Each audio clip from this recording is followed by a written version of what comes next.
সম্মানিত দর্শক, আসসালামু আলাইকুম। কৃষি কথা ইউটিউব চ্যানেলে আপনাকে স্বাগত। এই মুহূর্তে আসছি টাঙ্গাইল জেলা বাসাখানপুর জামাইপাড়ায়। এখানে রেজাউল ভাই তিনি হাঁসের খামার এবং হ্যাসারি করে তুলছেন। তার হ্যাসারি বা হাঁসের খামারের নাম টাঙ্গাইল হাঁসের খামার অ্যান্ড হ্যাসারি। তিনি এই বাচ্চা উৎপাদন করতে 2 থেকে 2.5 বছর হলো এবং অনেক সততায় ব্যবসা করছেন। এছাড়াও তিনি খাদ্যর ডিলার নিয়েছেন, যেখান থেকে তিনি খাদ্য সরবরাহ করে থাকেন বা বিক্রি করে থাকেন। আপনারা যারা হাঁসের খাবার প্রয়োজন আছে, তারা হাঁসের খাবারটা সংগ্রহ করতে পারবেন সেই রেজাউল ভাইয়ের কাছ থেকে। চলুন আর সেই হাঁসের খাবারের কী উপকারিতা এবং এই খাবারটা খাওয়ালে হাঁসের কতটুকু গ্রোথ হবে সেই কথাগুলো শুনবো সেই হাঁসের মালিকের কাছ থেকে। আর দেরি না করে শুরু করি আজকের প্রতিবেদন।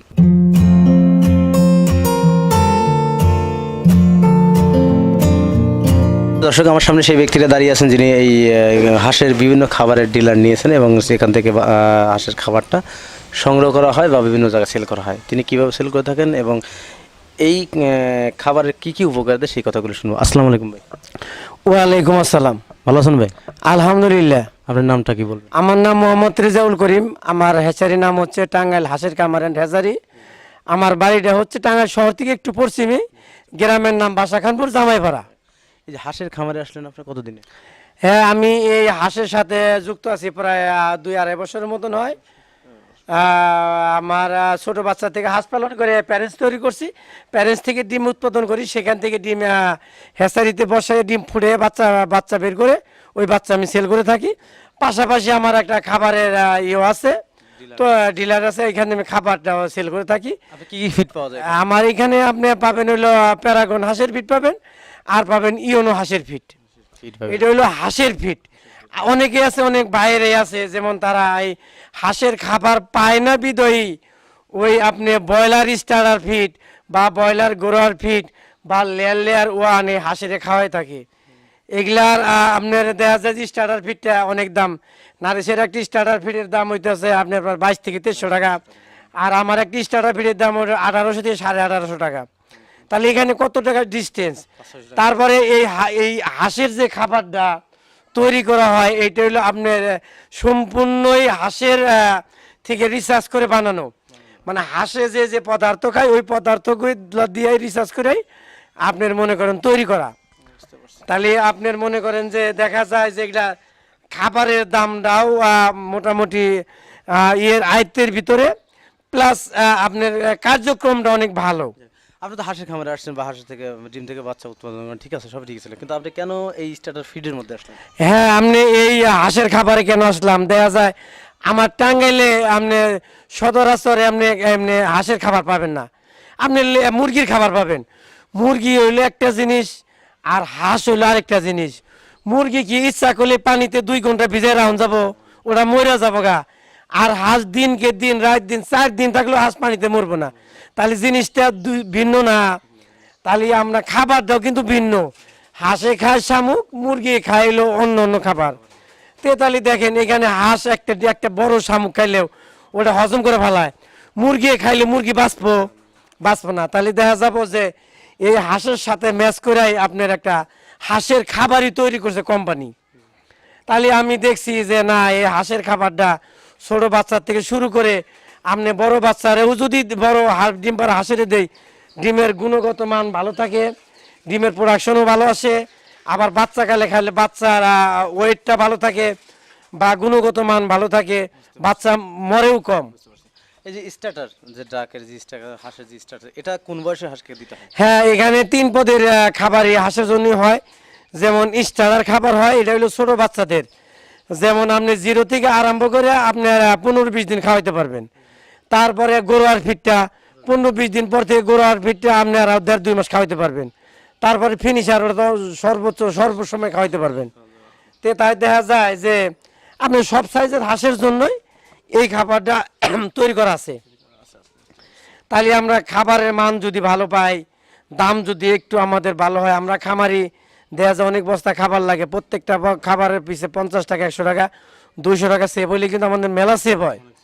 তাহলে আমরা দেখা যায় যে ওইটাতে আমরা আরেকটা কাজ করতে পারি, যেহেতু আমরা আসলে মধ্যবিত্ত দেশের লোক, আমাদের সেভ না করলে আমরা ফার্মাররা তো আসলে বাঁচব না। সব জায়গায় এখন একটা মনে করেন সিন্ডিকেট, যেমন এই যে আমরা হাঁস পালি, সময় মতো ভ্যাকসিনটা আমরা পাচ্ছি না, সরকার দিচ্ছে ঠিকই, কিন্তু দেখা যাবে সরকারি কর্মচারীরা এই ভ্যাকসিনটা আমাকে সময় মধ্যে দিচ্ছে না, গেলে কয় আসে নাই, হ্যান ত্যান এই সেই। দেখা যায় ওই ভ্যাকসিনটা অন্য জায়গার থেকে দাম বেশি, দামটা ঠিকই পাই, তাহলে আমরা এখানে প্রতারণার সম্মুখীন হয়েছি। আমরা প্রত্যেকটা পদক্ষেপে আমরা ফার্মার যারা আছি, লেয়ার বলেন, ব্রয়লার বলেন, হাঁস বলেন, যাই করি আমরা মোটামুটি একটা প্রতারণার ভিতর আছি।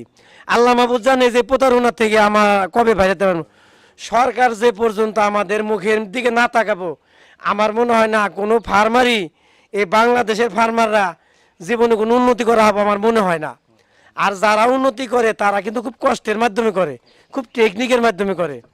তাহলে এই হাঁসের খাবারগুলা যদি আমরা ঠিক মতো সময় খাওয়াইতে পারি, অনেকেই করে কি হাঁস নিয়ে ওই যে কুড়া খাওয়ায়, ওই খালি ধানের খুদ খাওয়ায়, ধান খাওয়ায়, এতে দেয়া যায় হাঁস আরও মগা হয়ে যায়, রোগাক্রান্ত হয়, মারা যায়। তা না, হাঁসের জন্য প্রযোজ্যভাবেই আপনি রিসার্চ করে এই কোম্পানিগুলা তৈরি করছে খাবার। তাইলে আমরা কম টাকার ভিতরে ভালো খাবার এই নেই।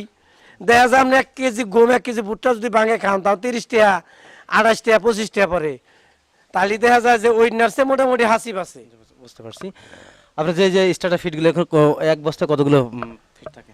হ্যাঁ, আপনি প্রত্যেকটা খাবারের মনে করেন মোটামুটি 50 কেজি করে ওয়েট আছে প্রত্যেকটা থাকে আর কি। বস্তার। প্রত্যেকটা বস্তা এক একটা বস্তার দাম নেন কত?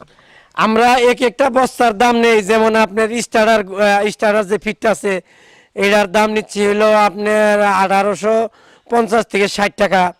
বা আপনার গরু আড্ডা আছে ওই তো মনে করেন 1850 টাকা। ওই এইভাবে আর কি, বেশি লাভ না, অল্প লাভের ভিতরেই আর কি আমরা সেল করে থাকি। যেমন আমার এখান থেকে বাচ্চা দেই, আবার ওষুধ দিয়ে থাকি, আবার খাবার দেই। ওই দেখা যায় যে একটা ফার্মার যদি মোটামুটি বাচ্চা, ওষুধ, ডিঙ্কার, খাবার, পানি সবই নেয়, দেখা যায় অল্প লাভ করলে তারপরে মেলা লাভ হয় আর কি। হাঁসের এই খাবারটা যদি আপনি খাওয়ান তাহলে কি পরিমাণ ডিম আশা করেন আর কি? হ্যাঁ, আপনার হাঁসের এই যে যেমন হাঁসের লেয়ার যে ডাকের খাবার, মানে হাঁসের খাবারটা আছে, এইটা খাওয়াইলে দেখা যায় অনেক সময় হাঁসগুলা আপনার অর্ধেক প্রোডাকশন আসে, অর্ধেক আসে না। আবার দেখা যায় যে ডিম দইরাই ছেড়ে দেয়। এগুলারে যদি কন্টিনিউ কিছু খাবার বানাইয়া বা এগুলা মিক্স করে খাওয়াইয়া সাশ্রয়ভাবে যদি পালা সবসময় খাবার দেওয়া যায়, তাতে মোটামুটি দেখা যায় যে আপনার 90% ডিম হাঁসের অলরেডি আইসা পড়ে।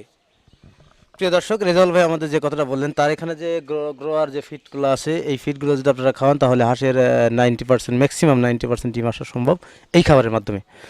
তো যারা হাঁস খামার করবেন অবশ্যই এই অন্য অন্য খাবারের চাইতে এই খাবারটা যদি আপনারা খাওয়ান তাহলে অবশ্যই আপনারা লাভবান হতে পারেন। আর একটা কথা জিজ্ঞেস না বললেই না, সেটা হচ্ছে এই হাঁসের খাবার খাওয়ালে আপনি অবশ্যই 90% ডিম পাবেন। এই ফিডের নাম কি, এই কোম্পানির নাম কি? হ্যাঁ, এই ফিডটার নাম হচ্ছে ইওনো ফরচুন ফিড। এটার ইওনো কোম্পানির একটা প্রোডাক্ট আর কি। এটা আছে, তারপর আপনার আছে হলো প্যারাগন একটা হাঁসের খাবার আছে। এটা আপনি ইচ্ছা করলে আপনি আমার কাছে নিতে পারেন, সমস্যা নাই।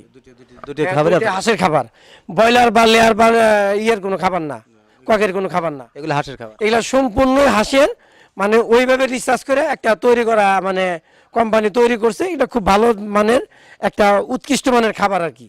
প্রিয় দর্শক, রেজাউল ভাই আমাদের বললেন যে হাঁস পালন করতে গেলে অবশ্যই কিছু অনেকগুলো টেকনিক প্রয়োজন করতে হয়। তার ভিতরে যে কথাগুলো বলেন যে আমাদের দেশে যে নারিশ কোম্পানি বা অন্যান্য লেয়ারের যে ফিডগুলো আছে, এই ফিডগুলো যদি খাওয়ান তাহলে হাঁসের ডিম 50% বা তার একটু বেশি আসতে পারে। আর ওনার এখানে যে ফিডগুলো আছে, এই যে ইওনো যে কোম্পানির ফিডটা আছে, ফিডটা খাওয়ালে আপনি 90% ডিম আসবে, 100% এই কথাটাই বলেন। আর এই খাবারটা তৈরি করা মূলত হাঁসের জন্য, এটা কোনো ব্রয়লার বা লেয়ারের কোনো ফিড না, এটা হাঁসের ফিড। এই ফিড খাওয়ালে আপনার হাঁসের পরিপূর্ণ ডিম আসা সম্ভব। তাই যারা হাঁসের খামার করবেন অবশ্যই ফিড করছেন তাহলে রেজাউল ভাইয়ের সাথে সরাসরি কথা বলতে পারবেন এবং তার নাম্বারের সাথে যোগাযোগ করে অবশ্যই হাঁসের ফিডটা ক্রয় করতে পারবেন। এবং এই ফিডটা ক্রয় করলে আপনি এখান থেকে খাওয়ালে অবশ্যই এখান থেকে যে পরিমাণ ডিম সেই করে স্বাবলম্বী হতে পারেন। তো প্রিয় দর্শক, আজ পর্যন্ত দেখা হয় পরবর্তী ভিডিওতে। ততদিন ভালো থাকেন, সুস্থ থাকেন। আল্লাহ হাফিজ, ধন্যবাদ।